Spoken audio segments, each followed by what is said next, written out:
Truck drivers, have you ever wondered if you can have alcohol inside the sleeper or inside the cab of your truck in general? Well, you're in luck because today all of your alcohol related CMV questions are going to be talked about or answered. As we all know, this is a pretty gray area topic, but it's only gray for the majority of drivers. The rules are pretty set in stone, and it doesn't leave too much room for interpretation. But today we're going to figure it all out together. And additionally, if you're the driver that's ever wondered, well, can I have a drink off duty and then get into my truck to go to sleep? Even that is going to be answered today, and we have a lot to cover. Before we dive into things, don't forget to go ahead and hit that subscribe button so you can stay squared away and compliant every single time before you roll out. Let's go. So the FMCSA regulation that has to do with everything that we're going to be talking about in today's video is going to be 392.5, alcohol and prohibitions for CMVs. This regulation states that drivers cannot use alcohol, be under the influence, or have any detectable alcohol concentration within 4 hours before going on duty or operating or being in physical control of a CMV. How I like to put this one is, honestly, if you're going to be working, if you're going to be driving at some point, just don't consume alcohol before you drive. Which I feel like that goes without saying, but I say it to people anyway. Because I've seen people try to stick to this, well, I'm going to try to drink 4 to 5 hours before so that I would be good. I've seen people try to do that and then get themselves jammed up because then their BAC is too high, they shouldn't be behind the wheel. And we know that that 0.04 for commercial motor vehicle drivers is lower than the standard 0.08 for the four-wheelers.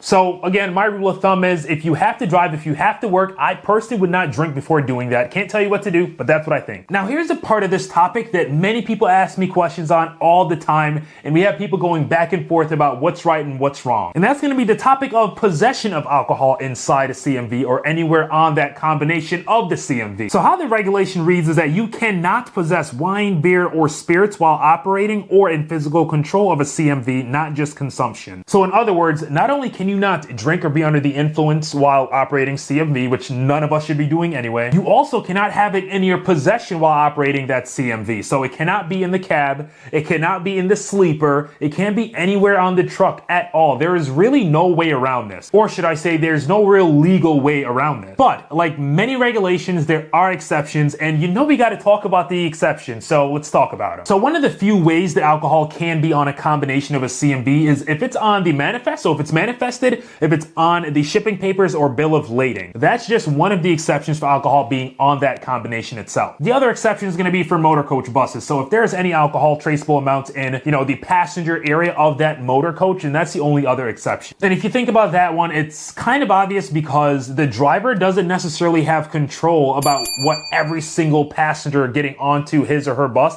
might be carrying, might be hiding, or, might have consumed before getting onto the bus. So that's why that exception is there. Now we're wondering, well, what if I'm caught in violation? What if you're a truck driver and you were caught in violation? Whether it was purposely or not, sometimes it is due to people's lack of knowledge on a certain topic. So quick example, let's just say a driver works for, a beer distribution company, and the company says, hey, since you've been doing such a fantastic job, here's a case of this damaged beer, right? Like the box is cracked, but here, take this with you along with the shipment that you have and go back home. Driver is like, oh, this is awesome. So he throws it right on the floorboard of his, cab.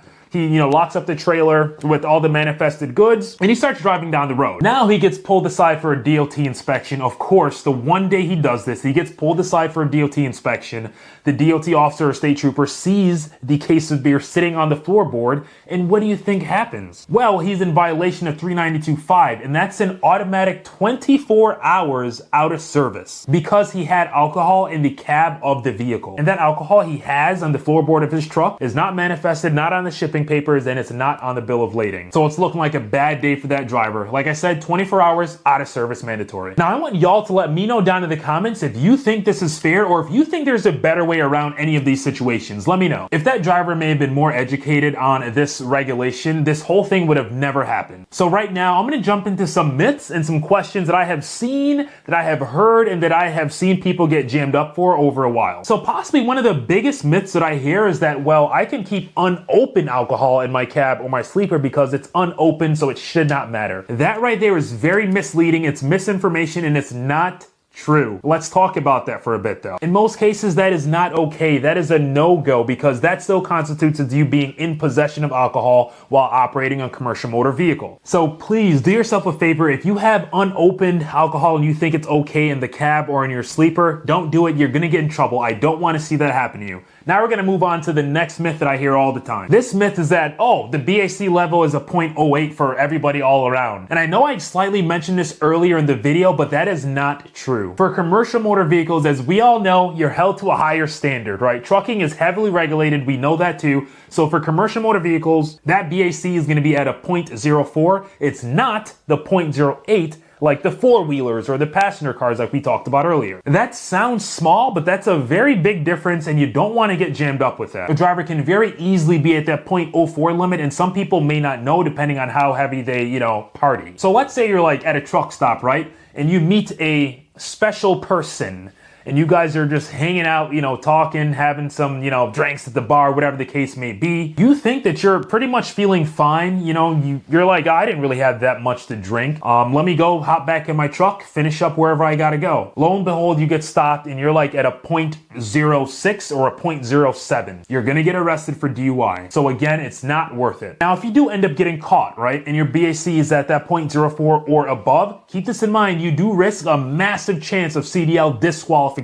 That comes down to your career on the line, it messes your money up, and it messes up your future chances for being hired by another carrier. And here's the thing, do any of y'all have maybe a friend or a buddy that owns the carrier and you work for that carrier? So you may be thinking, well, even if I get a DUI, my buddy owns a carrier and he said, don't worry, I'll be fine, he'll just keep me on the books, he'll just keep me hired. No, it does not work like that, and we're gonna talk about why. Carriers cannot allow or permit violations, and the feds do this for that exact reason, so that companies just can't say, well, I really need drivers, so I don't care what their record looks like. I don't care about DUIs. I'm still hiring them. That's why this is done. So if you get put out of service for this violation, you have to report it to your employer. A lot of times they're going to know anyway, because on the inspection report, there's a really cool feature. It's not brand new, but it is new-ish. As soon as we click submit on that inspection report, a lot of carriers have their safety person's email tied to it, and that report goes right to them. And I'm talking within 3 minutes.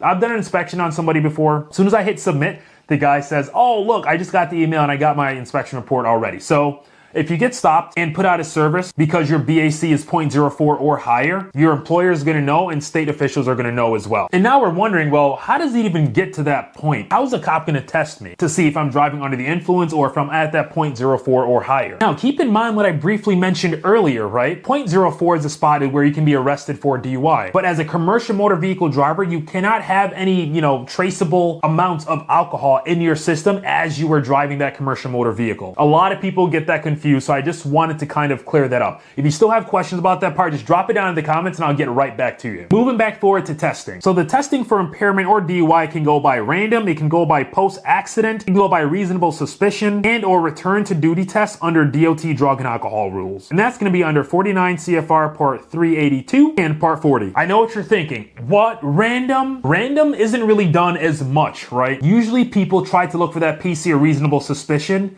before they even try to go down that line of questioning and investigation before seeing if someone either is impaired, has alcohol in their system, or again is at or above that 0.04 limit. In many of the situations that I have seen, the inspector can usually smell alcohol either emanating off of the driver's person or from somewhere in the cab, and then the investigation ensues. And when I say investigation, I just mean questions. And the other way for these testings to be started up is usually after a crash, a commercial motor vehicle crash. So a lot of times, whether that operator is at fault or not, a lot of companies test all their drivers for drugs and alcohol after a crash has taken place. I have personally had one of these crashes and it was pretty interesting, so I'm gonna tell you the story. I was dispatched to a crash where a commercial vehicle was trying to merge onto the interstate. There was a four-wheeler not letting him on, but then the four-wheeler decided to let him on. So the four-wheeler gets over, truck starts merging, four-wheeler changes his mind, comes back over, hits the side of the truck, and the truck goes tumbling down the interstate. The trailer gets detached and goes tumbling down the interstate as well, and it was a pretty bad crash even though no one was seriously injured. Now, I get on scene and I'm talking to the operator of the truck and I start noticing some things, right? His eyes are extremely red and watery. His speech is a little bit funky, but again, I don't know this guy, so maybe he just talks funny. But it kept happening and it was prolonged, and I noticed that he had a bottle, like a mini bottle of mouthwash in his front pocket, and again, just that being there does not mean someone is impaired, right? Like I talked about earlier, we go through these investigative steps and just start adding the building blocks together. And since it was pretty cold outside, I actually had to jump into a separate cab with this driver to talk to him just to get his statement about what happened with the crash. And it was at that point, all I could smell is alcohol. Every time he spoke to me, I kept smelling alcohol. So my investigation began to get a bit deeper, and it comes out this guy had had quite a lot to drink, the night before. And now, since this was the morning, you could still smell it on him. I screened him. Long story short, this guy ended up being arrested for a substantial amount of alcohol in his blood at the time. So there just goes to show you where he technically was not even at fault, right, for that crash. But because he's operating a CMV and he's held to a higher standard, then he ends up being tested and investigated and in the long run arrested for suspicion of DUI. So that is just one story out of a ton of other stories out there in the world, but that is a clear-cut one to tell you why you just should not consume alcohol at all when you're dealing with being on duty and controlling commercial motor vehicles. Because someone else can literally hit you and then cops show up, they talk to both people, they notice the truck driver is impaired, and then the truck driver is going away. So just don't do it. Let me know down in the comments what you think about that personal story that I just told you, and if it relates to you in any way and how you control your life with your job in driving commercial motor vehicles and alcohol mixed together. And also, do you know of anybody that's ever been jammed up for a situation like this? Just drop a quick comment or story down below. I'm not saying self-snitch or tell on other people. I just really want to see just how common it is amongst the CMV community. Right now, I'm going to run through some tips and best practices to help you stay out of this situation. I say give yourself more than that 4-hour buffer. 4 hours to me personally is not enough, and I know other drivers have said that to me as well. A lot of drivers like, bro, I don't drink, 1 to 2 days before I even go on duty because they don't want any issues at all. So give yourself a larger buffer than 4 hours. Just a tip. If you do like to party here and there, kick back, relax, just make sure that your truck is always clean. Go through your truck while you're doing your pre-trip and make sure you have nothing in there that is concerning. Throw out any cans, anything, any containers, get them out of your truck. They shouldn't be there in the first place, but again, double check, triple check that everything is clean. The next thing I would suggest is that if you are right at that 4-hour or 6-hour, 8-hour mark, and you're just really not sure, I even know some drivers that carry little breathalyzers with them. And I know those things are not extremely accurate. You can get them on Amazon, but just to be extra safe, some people may have a drink or two a night before, and they are, somehow worried in their mind that something might be wrong. So that's just an extra layer of insurance for them. My other tip is for you to know your state laws in addition to the FMCSA laws when it comes to DUI and alcohol pertaining to CMVs. And one of the last tips I have for you is that if you are drinking off duty and you're not in your truck, I would just keep tabs on your phone, right? Say, hey, I was, at home on Sunday and I went to this bar or this, club and I drank at this time. Just say started drinking at 8 p.m., finished drinking at 10 p.m. Put it on your phone, say, So if you have to work Monday, it's been 10, 11, 12, 13 hours since I last had a drink or whatever the case may be. It's just extra security and it's personal for yourself. These are all things that I'm telling you that can try to help you. These are not shortcuts and these are not any ways to cheat the system. These are ways to make sure that you are squared away every time you are rolling in that commercial motor vehicle, because there's a way higher risk that when a crash happens with an 80,000 plus pound vehicle, that the damage to either property or people is going to be extremely bad. Everything you need to know about everything that we're talking about today, again, is going to be in FMCSA Regulations 392.5. I do suggest that you know about it and you inform yourself about it, even if you don't drink alcohol at all. You should just know about it if you're operating a CMV. That way you can also help other truckers that have any misconceptions about these things at all. If this video has helped you and brought you value in any single way, hit like and subscribe button, because I drop videos every single week to help you and all other truckers around the nation stay safe, squared away, and keep rolling. If you're someone that doesn't drink alcohol at all, or you don't drink alcohol before, having to work the next day, drop in the comments alcohol free for me. And as always, my truckers, stay safe, keep rolling.